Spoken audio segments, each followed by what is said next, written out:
નમસ્કાર. દિવસભરના તાજા સમાચારોમાં તમારું સ્વાગત છે. તમારી સાથે હું છું પિનલગીરી ગોસ્વામી. સમાચારો વિસ્તારથી જાણીએ એ પહેલા મહત્વના સમાચારો ઉપર એક નજર. નમસ્કાર મિત્રો. આજની વિડીયોમાં વાત થશે વિદેશમાં બિયરના કેન પર મહાત્મા ગાંધીનો ફોટો, લોકો થયા છે ગુસ્સે. ત્યારે આગળ વાત થશે મેટ્રોમાં મુસાફરી કરતા લોકો માટે સારા સમાચાર છે. ત્યારે વાત થશે દેશી દારૂની ભઠ્ઠીના કેસમાં નિવૃત્ત ઇન્સ્પેક્ટરની ધરપકડ કરવામાં આવી છે. આગળ વાત થશે મોસીને મનોજ બનીને પરિણીતાને ફસાવી. ત્યારે વાત થશે સલમાને વેલેન્ટાઇન ડે પર એક ફોટો શેર કર્યો છે. આગળ વાત થશે ભક્તોએ રચ્યો છે ઇતિહાસ, આંકડો 20 કરોડને પાર થઈ ગયો છે.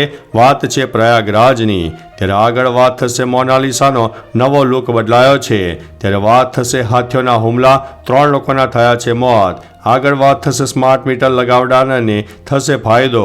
આગળ વાત થશે પોપ ફ્રાન્સની તબિયત લથડી છે. ત્યારે વાત થશે ગેરકાયદેસર પ્રવાસી ભારતીયોને લઈને રાજકારણ હવે ગરમાયું છે. આગળ વાત થશે સુનિતા વિલિયમ્સ પૃથ્વી ઉપર પરત ફરનારા છે. ત્યારે આગળ વાત થશે તેજસ ફાઇટર જેટની મહત્તમ ગતિ કેટલી હોઈ શકે છે. ત્યારે વાત થશે બાબર આઝમે વિરાટ કોહલીને પાછળ છોડી દીધો છે. ત્યારે વાત થશે CBSE ધોરણ 10 અને 12માની પરીક્ષાઓનો શુભારંભ. ત્યારે વાત થશે આજે વધુ 119 ભારતીયો અમેરિકાથી ડિપોર્ટ થશે. હવે મિત્રો સમાચારો વિસ્તારથી. વધુ 119 ભારતીયો અમેરિકાથી ડિપોર્ટ કરવામાં આવશે. સામે આવેલી માહિતી અનુસાર આમાં 8 થી 10 ગુજરાતીઓ પણ સામેલ છે. ત્યાં જ અમેરિકાથી ભારત આવતી ફ્લાઇટ પણ અમૃતસર એરપોર્ટ ઉપર ઉતરશે. ફ્લાઇટ 15 અને 16 ફેબ્રુઆરીના રોજ અમૃતસર એરપોર્ટ ઉપર ઉતરશે. આમાંથી 67 લોકો પંજાબના, હરિયાણાના 33 અને ગુજરાતના 8 નાગરિકોનો સમાવેશ થાય છે. મિત્રો અન્ય મહત્વના સમાચારની વાત કરીએ તો આજથી CBSE ધોરણ 10 અને 12ની પરીક્ષાઓ શરૂ થઈ. દેશભરમાં આશરે 44 લાખ વિદ્યાર્થીઓ પરીક્ષા આપવાના છે.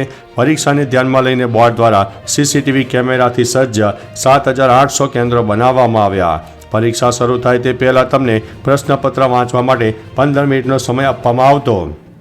કેટલાક વિષયની પરીક્ષા સવારે 10:30 થી બપોરે 1:30 સુધી, ત્યારે કેટલાક વિષયની પરીક્ષા બપોરે 10:30 થી 12:30 સુધીનું રહે છે. મિત્રો અન્ય મહત્વના સમાચારની વાત કરીએ તો બાબર આઝમે વિરાટ કોહલીને પછાડ્યો છે. પાકિસ્તાનના બાબર આઝમે ન્યૂઝીલેન્ડ સામે ત્રિકોણીય સિરીઝની ફાઇનલ મેચમાં વિશ્વ રેકોર્ડ બનાવ્યો છે, જેમાં બાબરે વિરાટ કોહલીને પણ પાછળ છોડી દીધો છે. બાબર વન ડે ઇન્ટરનેશનલ શ્રેણીમાં સૌથી ઝડપી 6000 રન બનાવનાર બેટ્સમેન બની ગયો છે. જોકે બાબર આ મેચમાં 34 બોલમાં 29 રન બનાવીને આઉટ થઈ ગયો હતો. વિરાટે વન ડે ઇન્ટરનેશનલ શ્રેણીમાં 136 ઇનિંગમાં અને બાબરે 123 ઇનિંગમાં 6000 રન પૂરા કર્યા છે. મિત્રો અન્ય મહત્વના સમાચારની વાત કરીએ તો તેજસ ફાઇટર જેટની મહત્તમ ગતિ કેટલી હોઈ શકે છે. Tejas mark 1A fighter aircraft આગામી સમયમાં ભારતીય વાયુસેનાની તાકાતમાં વધારો કરશે. ભારતના તેજસ માર્ક 1A ફાઇટર એરક્રાફ્ટની મહત્તમ ઉડાન ગતિ 2200 કિલોમીટર પ્રતિ કલાકની છે. આ વિમાન HAL દ્વારા બનાવવામાં આવ્યું છે. તમને જણાવી દઈએ કે ભારતીય વાયુસેનાએ હિન્દુસ્તાન એરોનોટિક્સ લિમિટેડ પાસેથી આવા 83 તેજસ MK-1A વિમાનનો ઓર્ડર આપ્યો છે. મિત્રો અન્ય મહત્વના સમાચારની વાત કરીએ તો સુનિતા વિલિયમ્સ પૃથ્વી ઉપર પરત ફરશે. ભારતીય મૂળની અમેરિકન અવકાશયાત્રી સુનિતા વિલિયમ્સ જે 8 મહિનાથી અવકાશમાં ફસાયેલી છે, તેમના વિશે મોટા સમાચાર સામે આવ્યા છે. 12 માર્ચે આંતરરાષ્ટ્રીય અવકાશ મથક પર જવા માટે પૃથ્વી પરથી એક ક્રૂ મિશન લોન્ચ કરવામાં આવશે. ISSને તેના ક્રૂને સોંપ્યા પછી સુનિતા અને બીચ વિલમોર 19 માર્ચે એલોન મસ્કની કંપનીના ડ્રેગન અવકાશયાન દ્વારા ISSથી પૃથ્વી માટે રવાના થશે. મિત્રો અન્ય મહત્વના સમાચારની વાત કરીએ તો ગેરકાયદેસર પ્રવાસીઓ ભારતીયોને લઈને રાજકારણ ગરમાયું છે. અમેરિકાથી ગેરકાયદેસર પ્રવાસી ભારતીયોને લઈને 2 વિશેષ વિમાનો અમૃતસર પહોંચશે. પહેલું પ્લેન 15 ફેબ્રુઆરી આવી રહ્યું છે, બીજું પ્લેન 16મી ફેબ્રુઆરી આવી રહ્યું છે. અમૃતસરમાં આ વિમાનોના લેન્ડિંગને લઈને પંજાબનો એક નવો રાજકીય વિવાદ ઊભો થયો છે. આ પહેલા પહેલી ફ્લાઇટ 5 ફેબ્રુઆરી અમૃતસર પહોંચી હતી, જેમાં અમેરિકાથી 104 ગેરકાયદેસર NRIને લાવવામાં આવ્યા હતા. મિત્રો અન્ય મહત્વના સમાચારની વાત કરીએ તો પોપ ફ્રાન્સિસની તબિયત લથડી છે. પોપ ફ્રાન્સિસને બ્રોન્કાઇટિસની સારવાર અને અન્ય પરીક્ષણો માટે રોમાના જેમલી પોલિક્લિનિક દાખલ કરવામાં આવ્યા. 88 વર્ષીય પોપ ફ્રાન્સિસને સ્વાસ્થ્ય સમસ્યાને કારણે દાખલ કરવામાં આવ્યા. બ્રોન્કાઇટિસને કારણે તેમના સ્વાસ્થ્ય ઉપર ઊંડી અસર પડી. નોંધનીય છે કે યુવાનીમાં આર્જેન્ટિનામાં રહેતા પોપ ફેફસાનો એક ભાગ કાઢી નાખવામાં આવ્યો હતો, જેના કારણે તેઓ શ્વસન ચેપ માટે વધુ સંવેદનશીલ બન્યા છે. મિત્રો અન્ય મહત્વના સમાચારની વાત કરીએ તો સ્માર્ટ મીટરના લગાડનારને થશે ફાયદો.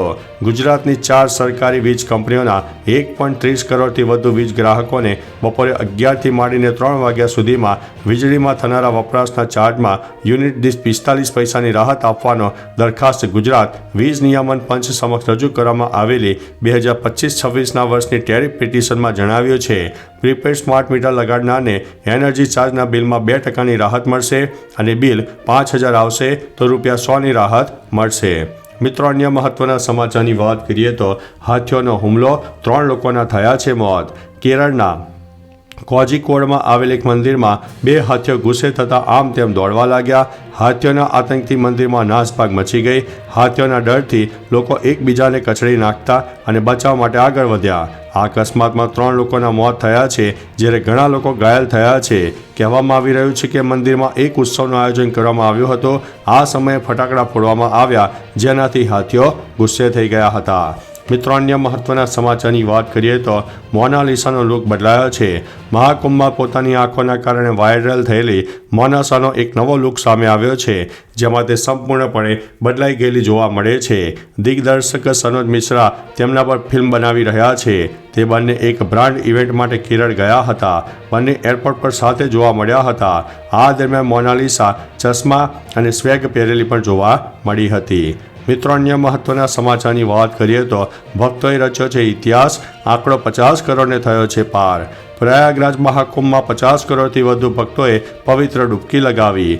યુપી સરકારના આંકડા અનુસાર સાંજ સુધીમાં 50 કરોડથી વધુ ભક્તોએ ત્રિવેણી સંગમમાં સનાતન આસ્થાની પવિત્ર ડૂબકી લગાવીને ધાર્મિક અને સાંસ્કૃતિક એકતાનું અનોખું ઉદાહરણ પૂરું પાડ્યું. 50 કરોડથી વધુની આ સંખ્યા માનવ ઇતિહાસમાં કોઈ પણ ધાર્મિક, સાંસ્કૃતિક અથવા સામાજિક કાર્યક્રમમાં સૌથી મોટી ભાગીદારી બની છે. મિત્રો અન્ય મહત્વના સમાચારની વાત કરીએ તો સલમાને વેલેન્ટાઇન ડે પર એક ફોટો શેર કર્યો છે. વેલેન્ટાઇન ડે નિમિત્તે સલમાન ખાને સોશિયલ મીડિયા પર પોતાના પરિવારનો ફોટો શેર કર્યો. તેમણે પોસ્ટમાં લખ્યું કે અગ્નિહોત્રી યંસા, સલમાન યંસા અને ખાન યંસા બધાને પરિવાર દિવસની શુભકામનાઓ. તેમના ચાહકો આ પોસ્ટને પસંદ કરી રહ્યા છે. એક યુઝર્સે લખ્યું હમ સાથ સાથે, બીજા યુઝર્સે લખ્યું ભાઈ આને હીરો કહેવાય. મિત્રો અન્ય મહત્વના સમાચારની વાત કરીએ તો મોહસીને મનોજ બનીને પરણીતાને ફસાવી. વડોદરામાં લવ જેહાદનો કિસ્સો સામે આવ્યો છે, જેમાં મોહસીને મનોજ બનીને પરણીતાને ફસાવી હતી. શહેરના તાંડરજા વિસ્તારમાં સન ફાર્મા કંપનીની બાજુમાં નૂરજહાં પાર્ક સોસાયટીમાં રહેતા મોહસીન અયુબ ખાન પઠાણે પોતાની ઓળખાણ મનોજ સોની તરીકે આપીને બાપોદ વિસ્તારમાં રહેતી 33 વર્ષની અને 2 સંતાનોની માતાને પ્રેમજાળમાં ફસાવી. પોલીસે ફરિયાદના આધારે આરોપીને ઝડપીને વધુ તપાસ હાથ ધરી છે. મિત્રો અન્ય મહત્વના સમાચારની વાત કરીએ તો દેશી દારૂની ભઠ્ઠીના કેસમાં નિવૃત્ત પોલીસ ઇન્સ્પેક્ટરની ધરપકડ. જામનગરમાં દેશી દારૂ ભઠ્ઠીના કેસમાં સંડોવાયેલા નિવૃત્ત પોલીસ ઇન્સ્પેક્ટરની ધરપકડ કરાઈ છે. પંચકોશી એ ડિવિઝન પોલીસ સ્ટેશનમાં હેઠળના વિસ્તારમાં તાજેતરમાં દેશી દારૂ અંગેનો દરોડો પાડવામાં આવ્યો હતો અને અંદાજિત 1 લાખ રૂપિયાની માલમત્તા પણ કબજે કરીને દેશી દારૂની ભઠ્ઠી પ્રવૃત્તિ ચલાવતા અંગેનો કેસ કરવામાં આવ્યો હતો. આ કેસમાં નિવૃત્ત પોલીસ અધિકારીની સંડોવણી હોવાના પુરાવા પણ મળ્યા હતા. મિત્રો અન્ય મહત્વના સમાચારની વાત કરીએ તો મેટ્રોમાં મુસાફરી કરતા લોકો માટે સારા સમાચાર છે. અમદાવાદ અને ગાંધીનગર વચ્ચે ઘણા લોકો દરરોજ મુસાફરી કરે છે. આમાં હવે મેટ્રોથી મુસાફરી કરતા લોકો માટે સારા સમાચાર છે. પહેલાં અમદાવાદથી ગાંધીનગર જવા માટે મોટેરા સ્ટેશનથી મેટ્રો ચેન્જ કરવી પડતી હતી, પણ હવે સેક્ટર નંબર 1 અને ગિફ્ટ સિટી જવા માટે મોટેરા સ્ટેડિયમ સ્ટેશન પર મેટ્રો ચેન્જ નહીં કરવી પડે. એપીએમસી એ સેક્ટર 1 અને ગિફ્ટ સિટી સુધી પ્રાયોગિક ધોરણે મેટ્રો શરૂ કરવામાં આવશે. મિત્રો અન્ય મહત્વના સમાચારની વાત કરીએ તો બીયરના કેન ઉપર મહાત્મા ગાંધીનો ફોટો, લોકો થયા છે ગુસ્સે. રશિયન બિયર કેન પર મહાત્મા ગાંધીનો ફોટો બતાવવામાં આવ્યો. મહાત્મા ગાંધી, મધર ટેરેસા અને નેલ્સન મંડેલા જેવા મહાન વ્યક્તિઓની બિયર અને દારૂની બોટલ ઉપર છપાયેલી તસવીરો હાલ સોશિયલ મીડિયામાં વાયરલ થઈ રહી છે. તેનાથી લોકો વચ્ચે એક નવા વિવાદે જન્મ લીધો છે. આ સિવાય ગાંધીજીની તસવીરવાળી બિયરની બોટલ ઉપર ઓમ દર્શાવેલું હોવાથી લોકોની ધાર્મિક ભાવના પણ દુભાઈ છે. તો ચાલો મિત્રો, ફરીથી દેશ અને દુનિયાના સુપરફાસ્ટ સમાચાર લઈને મળતા રહીશો. ત્યાં સુધી અમને રજા આપશો. નમસ્તે.